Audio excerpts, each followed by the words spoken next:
delighted to be with you for this short introduction, which I have to say, Dean, you're very brave to ask me to do indeed, but it's a great pleasure to be with you. And as you know, or as I hope you know, I have been a supporter of the Armagh Public Library for some time, when Dean Dunstan was essentially at the helm, of whom I'm extremely fond of.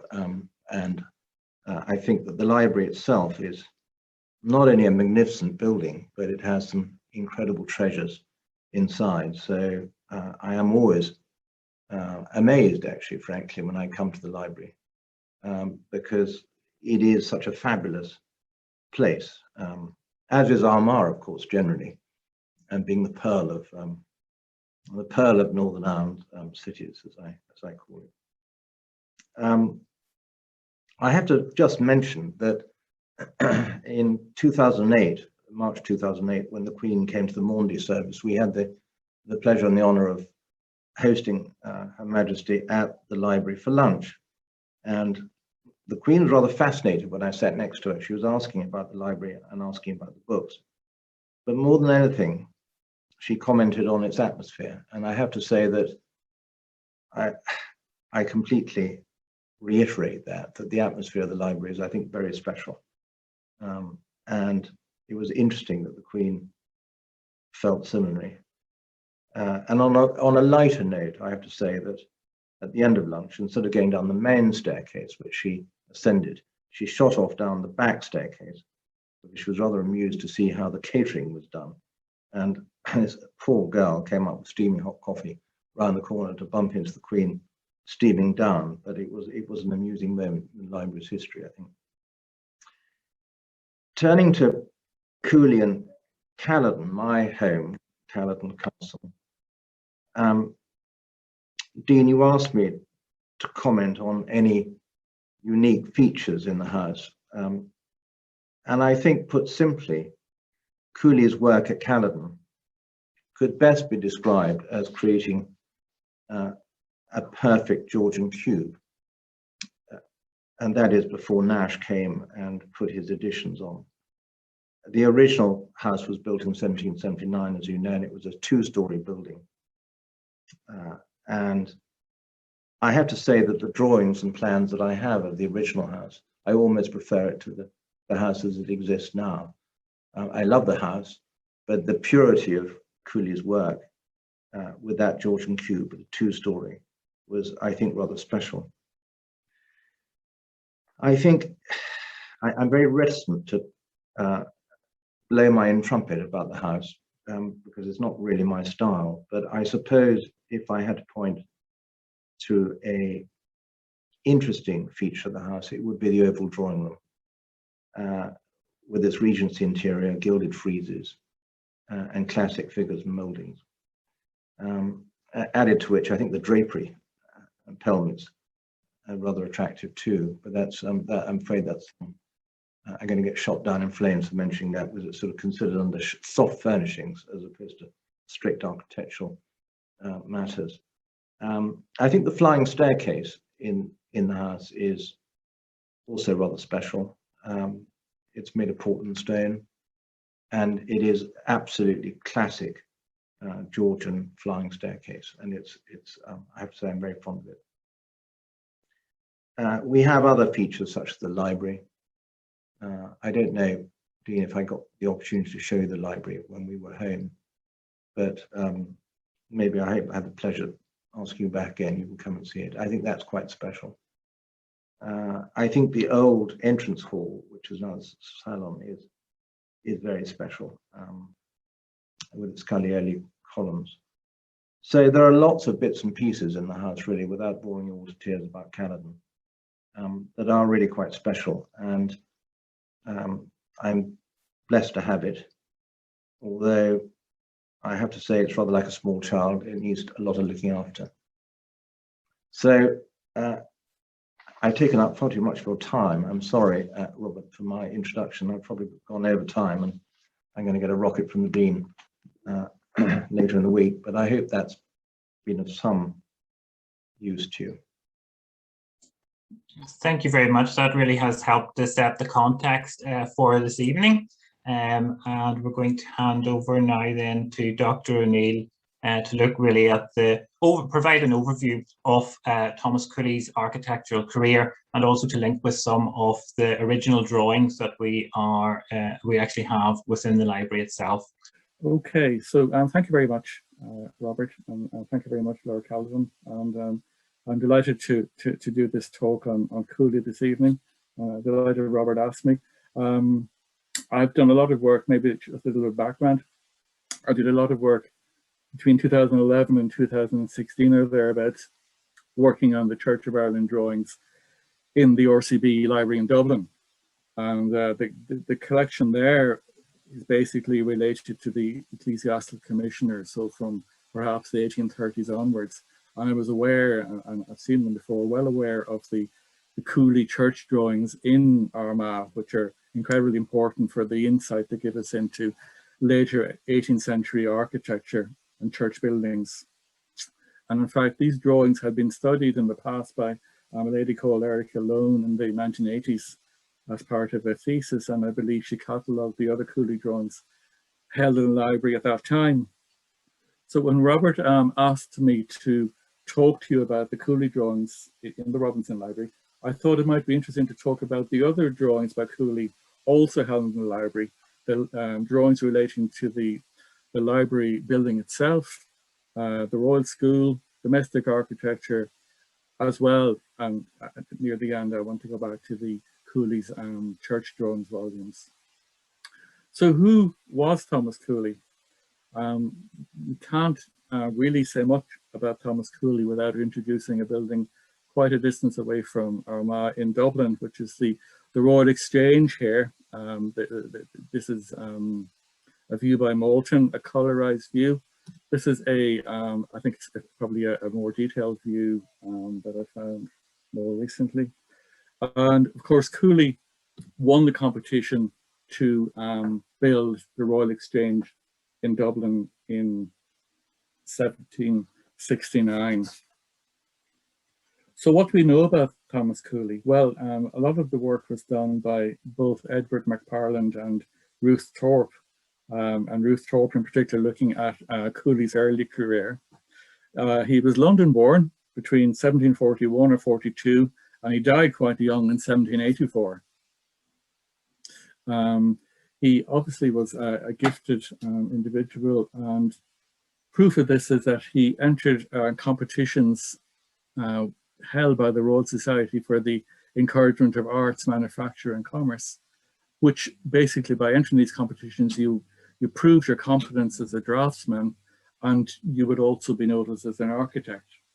And Cooley was awarded prizes in 1763, 1764 and again in 1765 for designs by persons under 30 years of age.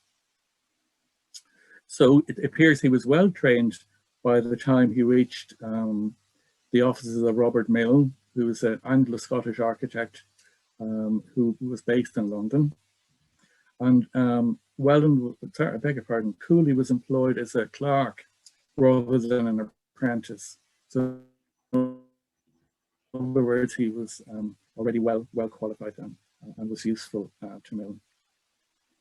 So Cooley came to Ireland having competed for and won the first premium in 1769 to design the Royal Exchange in Dublin.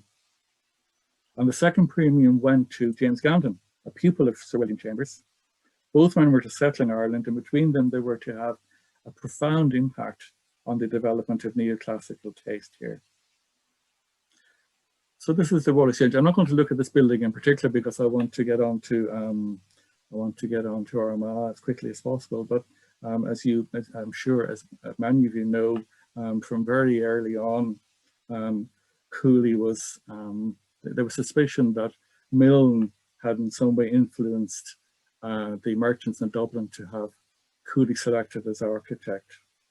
And really this sort of rumour persisted long after Cooley's death, which is unusual. And for example, in the Anthologia Hibernica, 10 years after Cooley's death, there was no sense at all of the deaths say nothing but good, where it's said that Mr. Milne's interests, this is the architect who trained Cooley, His connection and reputation recommended Mr. Cooley very powerfully to the committee, for his plan was certainly inferior in its simplicity, elegance, utility, and architectural beauty to many others. This is just very damning stuff.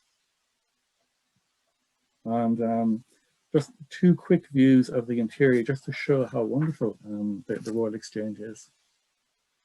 So Edinburgh Parliament, for example, took on board this notion, you know, this historical notion that perhaps Cooley didn't complete to design the building on his own, or as often the case in later examples, where, you know, you've got all the designs which won first, second, third and fourth premiums, and of course they're available to the architect who wins the competition to perhaps modify or change his design.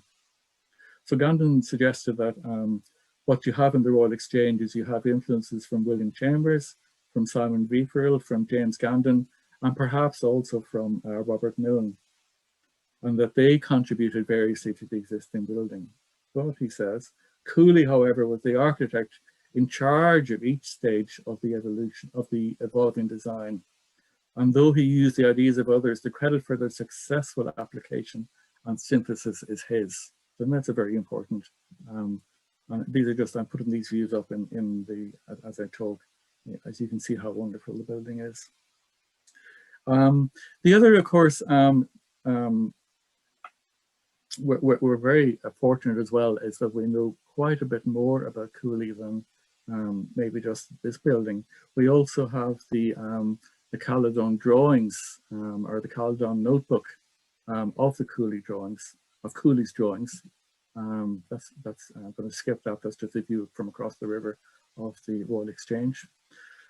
And these are drawings which turn out to be by Cooley. Eddie McParland looked at them and he identified Cooley as the architect. And they give us a wonderful insight into the training of a neoclassical architect.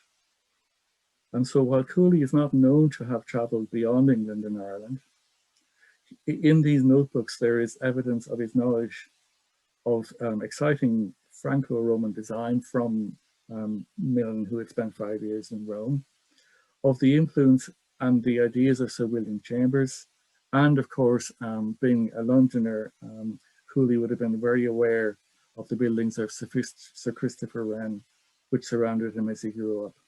And what these drawings really show is the capabilities of spatial imagination that Cooley possessed, and they're displayed on the pages of the Caledon sketchbook. So it's a really important. So basically, I think what it the other thing it shows about Cooley is that there is much that is Gandon-like. So I mean, if they were both competing in London 10 years earlier, or contemporaneously, there's respect for William Chambers in the sketches in the Cooley's book. That you can see a lot of Pantheon derivatives, the use of shallow surface recessions in walls, and other such features, which are very controlled, and they give us a sense of Cooley's how he trained himself up to be an important architect. So that notebook is really important because it gives us an insight into the training of an architect who was so important in Ireland. I'm going to skip past this one because I was going to talk about the forecourts in Dublin, but I want to go past that fairly quickly.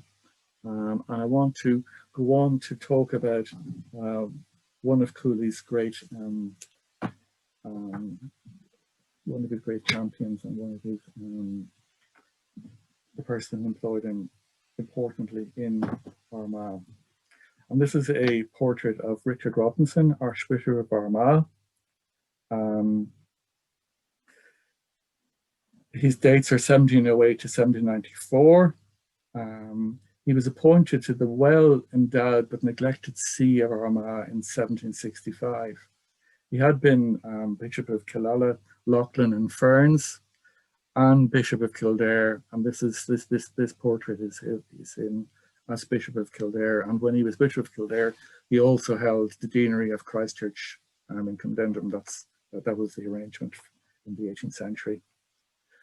And when he moved to, when he got Armagh, basically, the city's linen markets brought it to the height of his prosperity, and he was in a position to, as the principal landlord, to control the corporation and its revenues. So we really owe it to Robinson to have this vision for Armagh.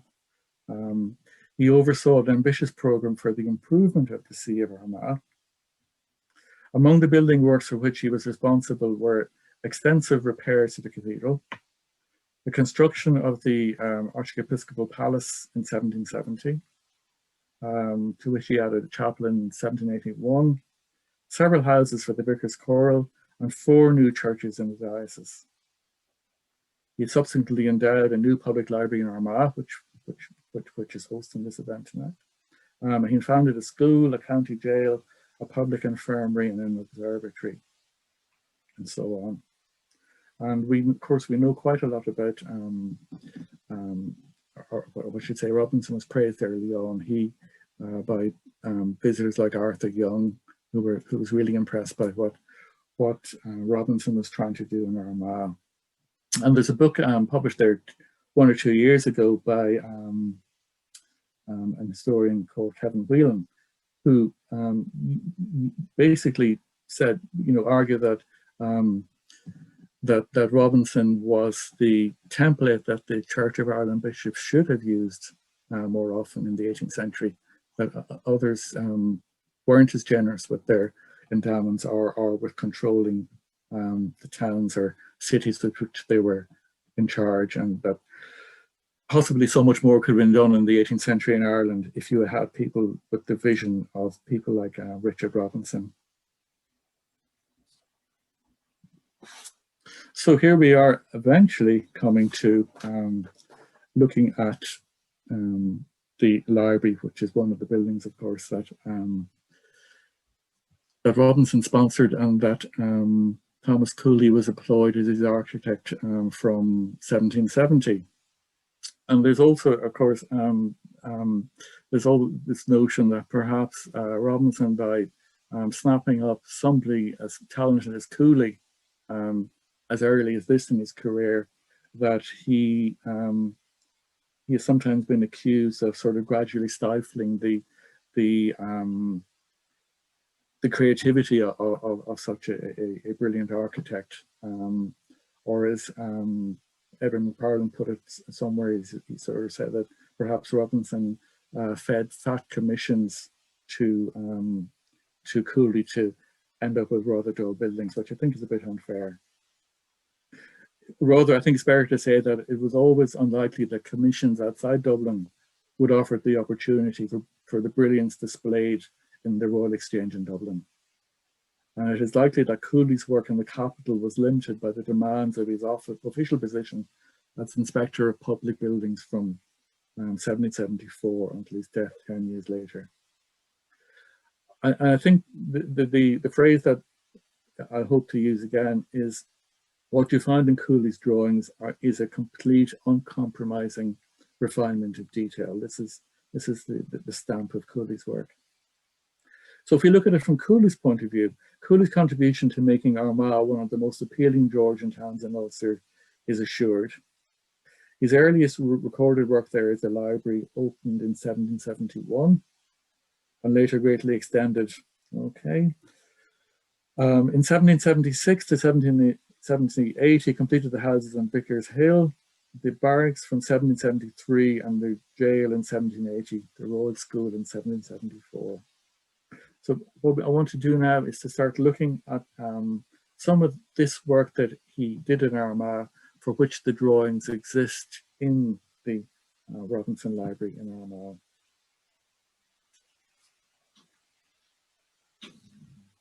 So this is the main facade of the library as we see it today.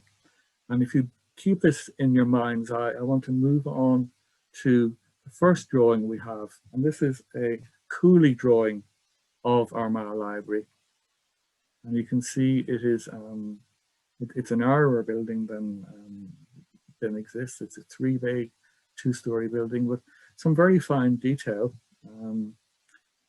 Nice brackets around the round-headed windows on the first floor, a nice plot band between the ground floor and the first floor, and so on. And if I return to the current view as it is today, can you see the Robinson work in the three centre bays? The outer bays are reset slightly, so you can see that the core of Cooleys' work is there. In fact, another drawing in the library suggests that perhaps Cooley inherited a design that was already in place when he was taken on or became architect to Robinson. And you can see this slightly earlier design, not as refined as Cooley's own. We can see the upper story has the same consoles here on the windows, but on the ground floor, you have these slightly old-fashioned Gibson surrounds to the windows, a pedimented door case, and so on, compared to the refined work that Cooley has. You can see a far more refined ground floor where he is here crossed out the triple keystone.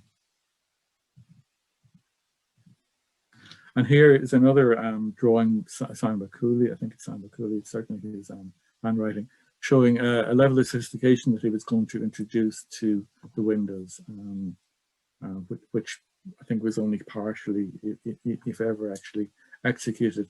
So you get a sense of Cooley being busy in inheriting work that's probably already commissioned by Robinson and making changes from the very beginning.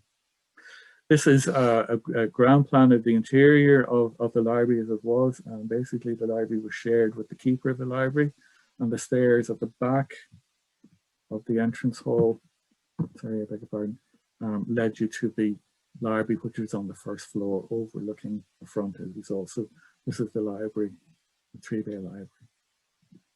I'm going to skip past this one of the drawing in the library, signed by Thomas Cooley. It's a transverse section of the library. Again, the exterior, again, just to remind you of our Cooley in the central three bays. It was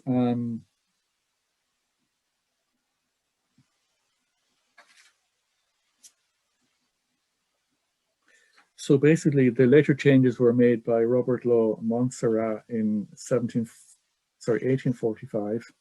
He added gently recessed bays at each end of Cooley's block. So you see these bays here at the end of Cooley's central block here. He enlarged the library and created a three-bay entrance front and staircase to the east. So this is the entrance front as we have it today. We're getting beyond Cooley here, so I'm not going to talk about this 19th century architecture, but just want to show you the interior of the library in case you haven't had the pleasure and the privilege to visit the library. It's always wonderful to visit Armagh Library. So other drawings in the library collection that deal with Cooley's work in Armagh. And the first one is the Royal School in Armagh. And here we have a proposed plan by Cooley. And I think this will give us a slight pattern of something what sometimes seems to happen to Cooley's work, where he produces a very ambitious design and it gets pared back in execution. So you can see this, it looks very like, doesn't it, say an Oxford College. It's got that sort of outline plan. Two very large buildings at the back, the dining room and the school, a large courtyard arranged out onto the entrance to the road out here. A nice feature here with a parlour with a canted end. And here we see Cooley's front to this college, and it is very reminiscent of say an Oxford College. And we see him using Gothic style here with with several features that are very nice. I mean, you have the advanced end bays, which are castellated. You have the Gothic style windows. You have the hood mouldings which drop and rise over each window. And then this wonderful surround to the door. Very, very door case, very sophisticated, very controlled in a Gothic scheme. In execution, it was changed a bit. This is the full drawing is in the library, and I'm just going to zone in on the architectural part rather than showing you the yard at the back. And you can see that it's been compromised somewhat. You've got a much smaller courtyard, but you've also got an office yard. We've lost our range here in the front. Instead of having a school and a dining room, we have just one building here. So I think what you're seeing basically is that that Cooleys' ambition can't be questioned, but the cash isn't always there to execute the design completely. And this is what we see. We have the castellation, that's for sure. We have a centre front here. We don't have that wonderful Gothic front that Cooley had proposed.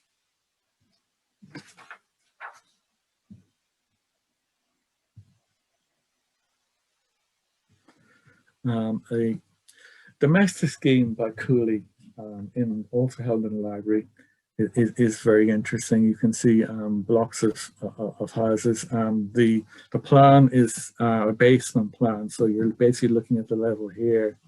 You want to translate that into your thinking about it. What's interesting here are the door surrounds here, which I think are closer to what we saw at the public library or the Robinson Library further up the hill. The suggestion always has been that this is the Seven Sisters on English Street in Armagh, an imposing terrace of townhouses built circa 1768 for Dr. John Averill.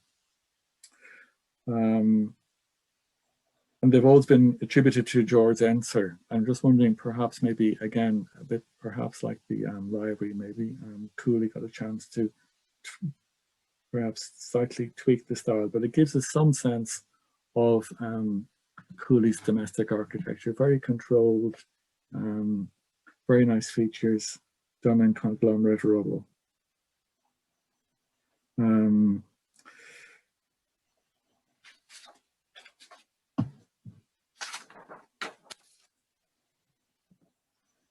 These are gate piers, quite late, for the Episcopal Palace.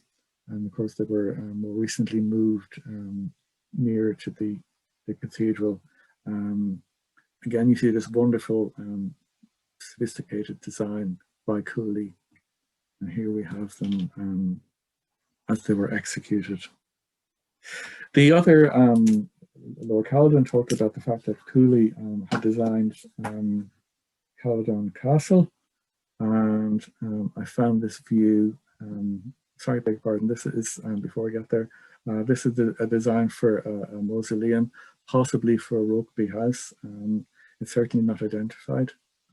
Getting on to Cooley's work in country houses, we have here an original house at Caledon Castle designed by Cooley for James Alexander, the newly returned from a successful and lucrative service with East India Company, and built from 1779. And Alexander had purchased the prestigious Caledon estate from the absentee 7th Earl of Orrery, and basically built a house on a new site and selected a fashionable Dublin architect who was Cooley. The house was a crisp but sparse 2-story range with a pediment to the front and a bow to the rear. We're looking at the rear of the garden elevation here.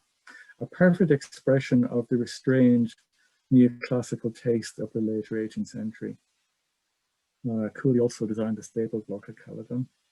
And Lord Caledon mentioned the salon, and here's a view from a country life picture from I think the 30s, just showing the restraint that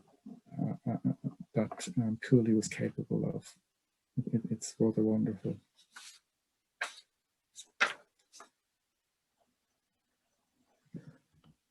Coming to near the end of Cooley's work in Armagh, and I'm going to go backwards from here in a minute, so I'm not just finished just yet. This is the Episcopal Palace Chapel, which is a wonderful building. It's set at right angles to the main facade of the palace. It's a refined neoclassical monument, pro-style portico set on a podium. It features in pale, finely droved limestone ashlar. Cooleys began the chapel in 1781. The interior was completed by Cooley's student, introduced to him by or sent to him by Robinson, who was Francis Johnson. And Francis Johnson, of course, is the great successor to Cooley. It's a 4-bay nave with a short square chancel.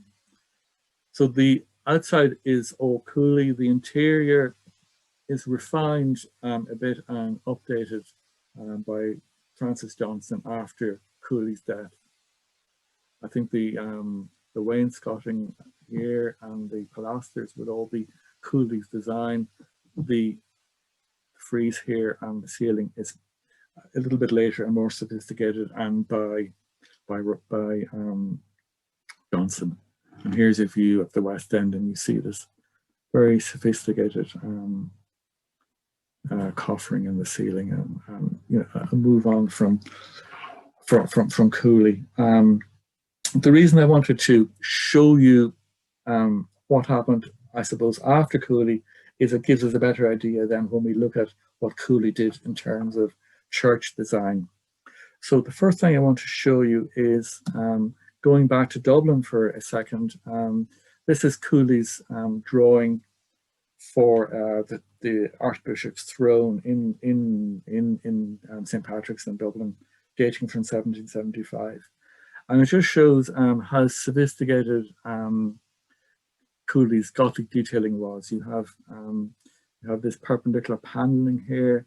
You have very good open work canopy with a quatrefoil here and with cusping, and this wonderful feature here of continuous cusped arches, which is possibly copied from the south transept triforium level in the cathedral, which would show Cooley absorbing elements from the medieval cathedral. And that brings me on to look at the Cooley's volume of 12 designs for churches that are held in the library, and which are of great interest to anybody who looks at 18th and in fact early 19th century ecclesiastical architecture in Ireland. So again, it's a combination of Cooley and Robinson. Archbishop Robinson, Richard Robinson, was treasurer to the board of the First Fruits. He was given that role as Archbishop of Armagh. The board of First Fruits, just in a sentence, was it came from a medieval institution where the change in income between two jobs in the Middle Ages, that money went to Rome, which after the Reformation obviously stayed in England or in Ireland, and was used from the early 18th century, ploughed back into the church. So the income that was taken from people changing positions in the church was ploughed back into buying, first of all, glebe lands, and secondly, building glebe houses, and much later on, actually building churches. And it was a board of First Fruits that was set up for this purpose. Robinson was, as I said, treasurer to the board of First Fruits into his role as Archbishop of Armagh. And he introduced legislation in his diocese for erecting of new chapels of ease in parishes of large extent in Armagh diocese, as well as encouraging clergy to build houses for themselves and glebe lands. Perhaps it was in response to this legislation that one of the earliest commissions to Thomas Cooley, and we're going back now to 1773 and 4, was a set of 12 standard church designs. These range from modest 3-base single cell designs to a more substantial whole and tower type. Okay, so the collection of 12 designs for churches, and they're in a volume in the library, include plans, elevations, sections and roof trusses with specifications and bills of material, mostly signed by Thomas Cooley and dated 1773 and 1774. And they're not for specific commissions, but rather a set of drawings, a set of designs that members of a vestry subcommittee intent on building or rebuilding a church might consult. The introduction in the volume is entitled Instructions for the Construction of Building Churches, including directions for laying foundations and specifications for ceiling joists. So perhaps builders and building contractors, as well as informed selected vestry members, were the intended audience. We get an indication of the form of how 18th century churches appeared and some of the details from the specifications. We learn, for example, that the chancel rail in Cooleys churches was mahogany, and the bulbous, closely spaced balusters were painted flat white. Other details, for example, said that the pews, kneeling board, floor and pulpit were to be made of deal, and the door cases to be made of Westfir timber. All the deal work was to be painted, the doors and gallery columns to be a light stone colour, the pews and gallery fronts to be light oak, the skirting boards a chocolate colour. So you get the sense of the interior of a later 18th century church, where you have dark wood on the chancel rail, you have flat white balusters under that, and then you have sort of greys and whites and chocolate browns. You get the sense of, I suppose, a muted palette. So let me start talking about these drawings a little bit. And this is design number 2. And it says underneath there, you mightn't be able to see this particularly well, it says to be fitted up with open seats. Now, let me just point out a few features of this church. You have these open seats, as they're called, or seats that are facing forward as opposed to box pews. You have one box pew here in the corner, but it's for the font. You have the pulpit here, you have the reading desk here, and you have the chancel rails. And what's interesting about the fact that it says to be fitted up with open seats is it's quite a didactic thing to say. And the desire to avoid box pews, which were sort of de rigueur in churches in 18th century Ireland, goes back to Sir Christopher Wren's letter of recommendation to a friend on the commission for building 50 new churches in London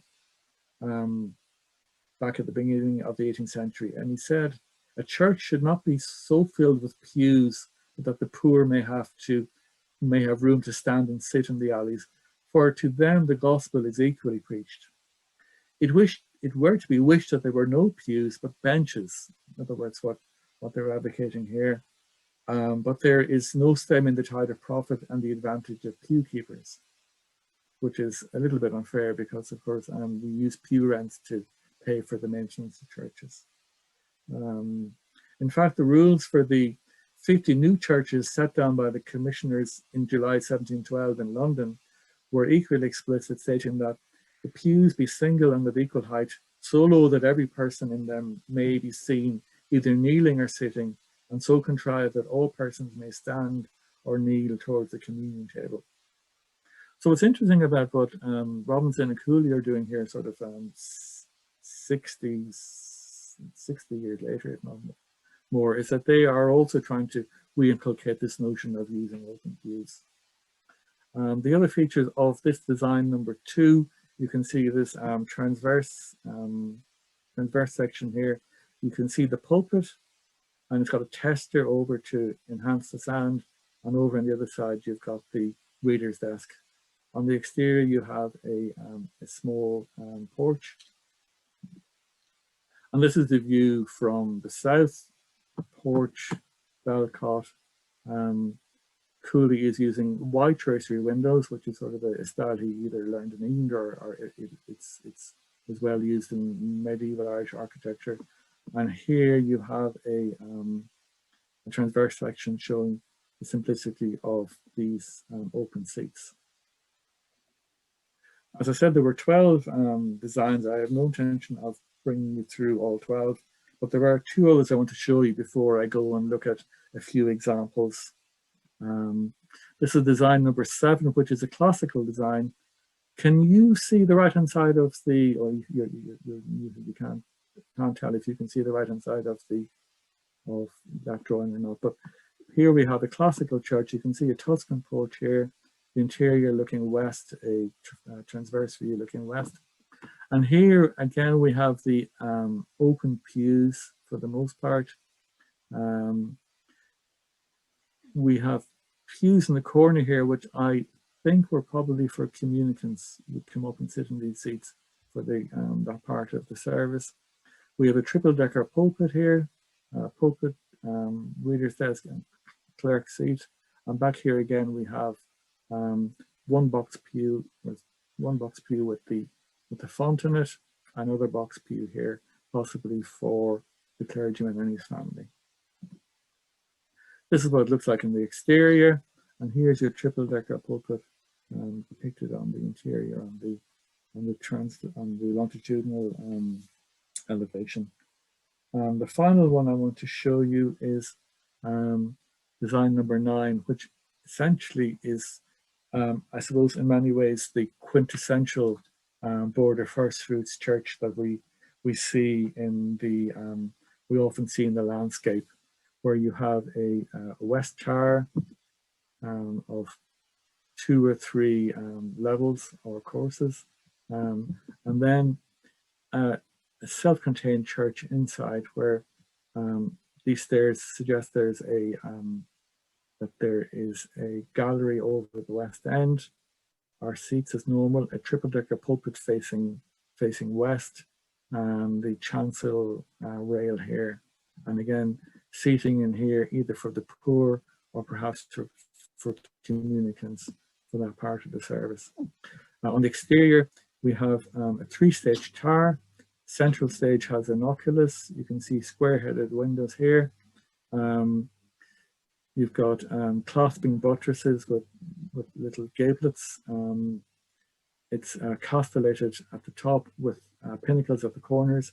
And here we have 3 light switch line tracery in the elevation. So it's a very sophisticated, in many ways, reuse of elements of Irish architecture, but also probably of English architecture, perhaps what Cooley was seeing in London. And here's the west elevation of the tower, and here is a transverse section showing us the triple-decker pulpit.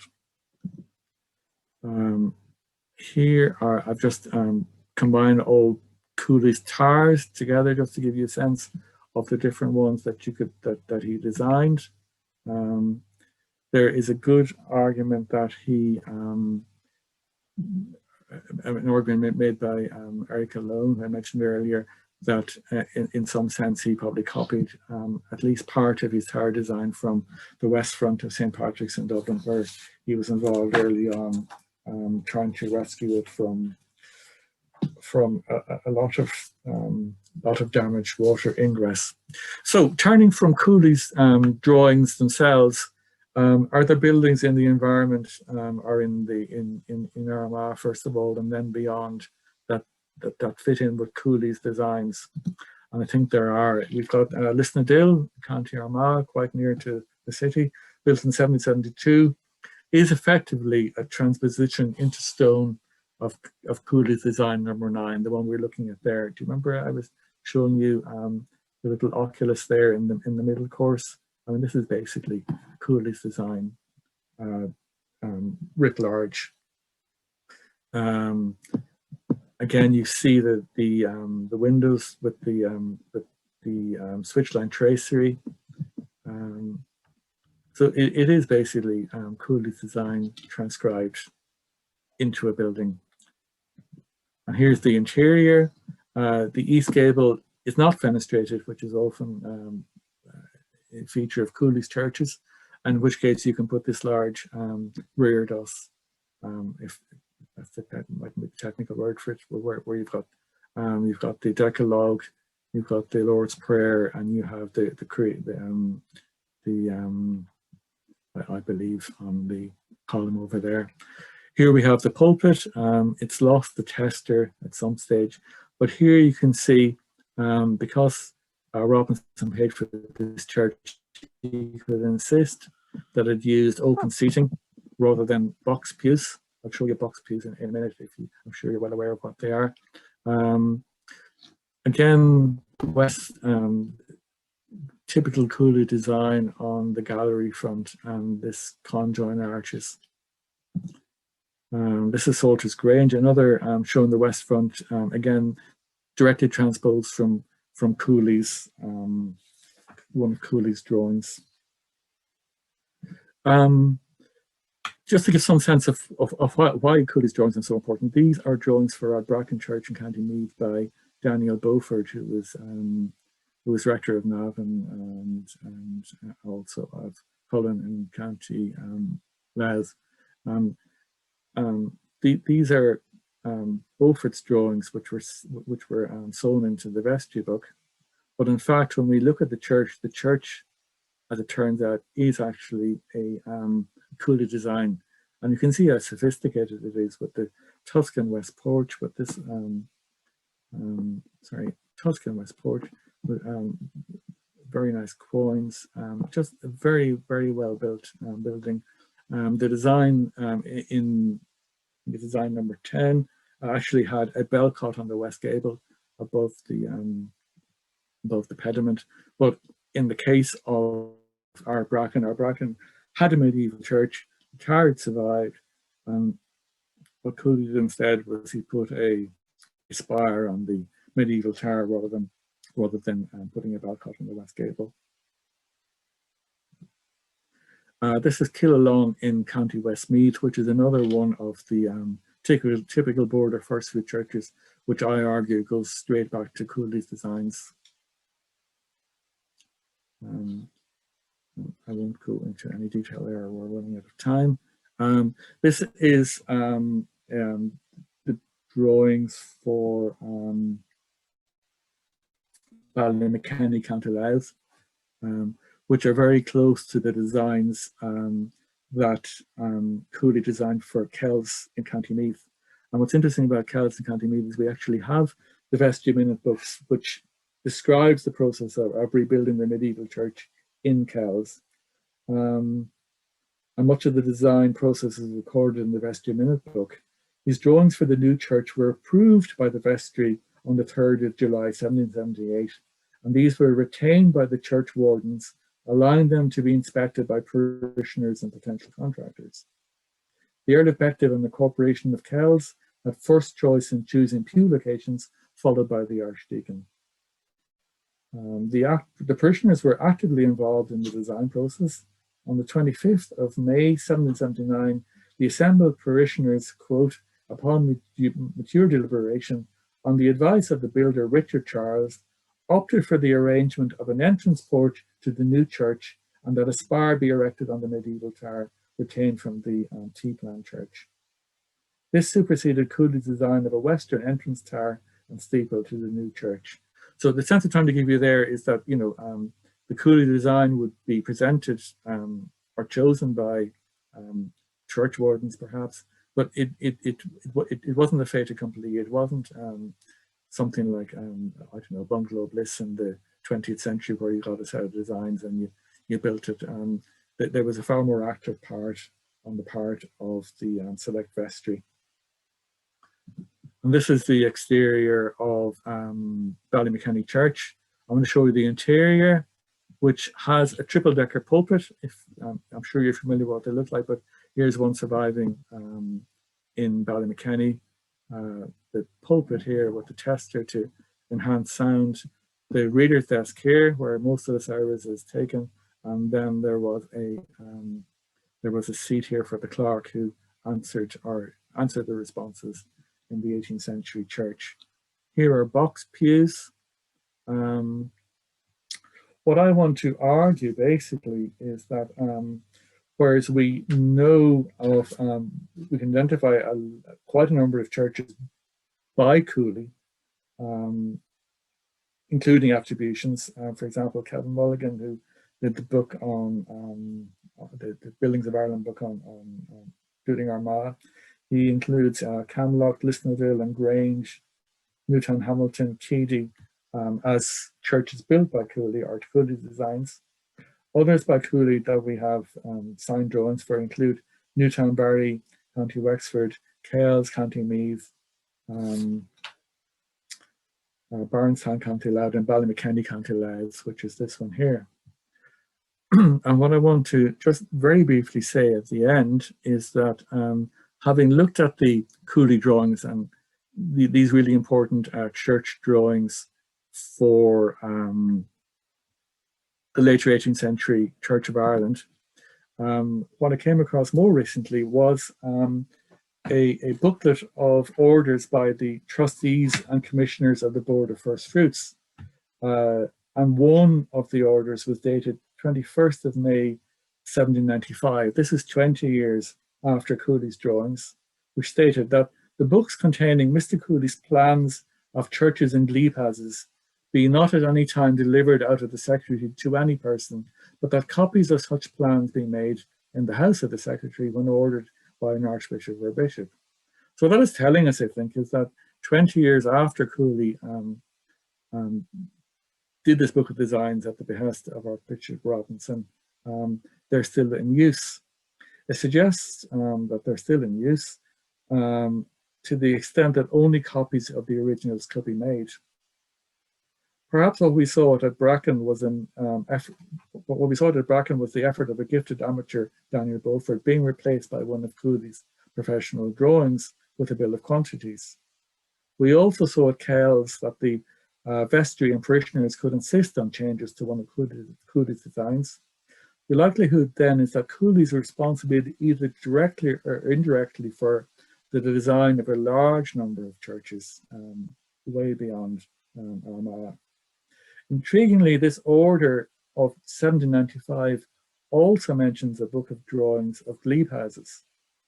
Now, I don't know if this book survives, but the question it raises, was Cooley also responsible for the design of a very large number of 18th century glebe house designs? So is this perhaps Cooley's and Robinson's, indeed, most lasting legacy, the design of innumerable churches and glebe houses in the later 18th century in Ireland? Thank you very much.